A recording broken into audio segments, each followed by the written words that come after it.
There's not many places in the District of Columbia where you've got that proximity of a holy space next to many governing or government public spaces. It's really a sanctuary to me. It doesn't look like a church, but it's like really communing with the Lord.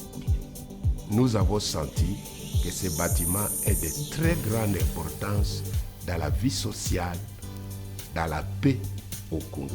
The United Methodist Building is the only non-governmental building on Capitol Hill, holds a unique place in the ongoing work of justice and advocacy.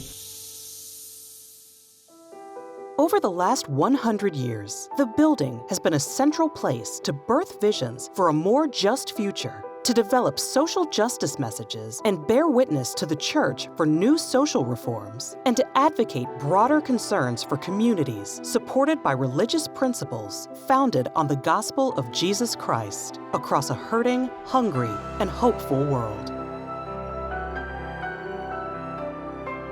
In 1968, organizers of the Poor People's March used the United Methodist Building as a space for ecumenical clergy to gather, organize, and strategize for the campaign. And then a year later, there was really a part two that not many people are aware of, but the same leaders that were working on the Poor People's Campaign came back to advocate for legislation, and we were part of that.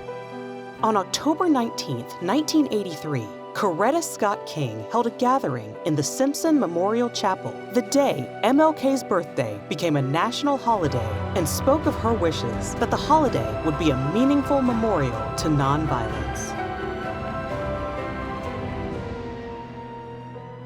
Injustice prevails when hopelessness persists. And I've been thinking about that because I think the building is a space of resistance and hope.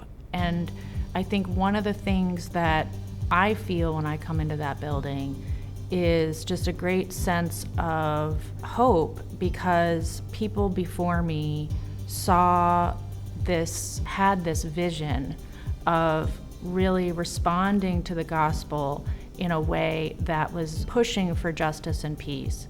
And because of them, I'm walking into that space and continuing that tradition. The importance of the General Board of Church and Society being on the Holy Hill, I think is really important. It symbolizes the people. It symbolizes our faith. And it symbolizes what we can do to change the world and the systems that we live in today. So I hope that our GBCS building remains for another 100 years.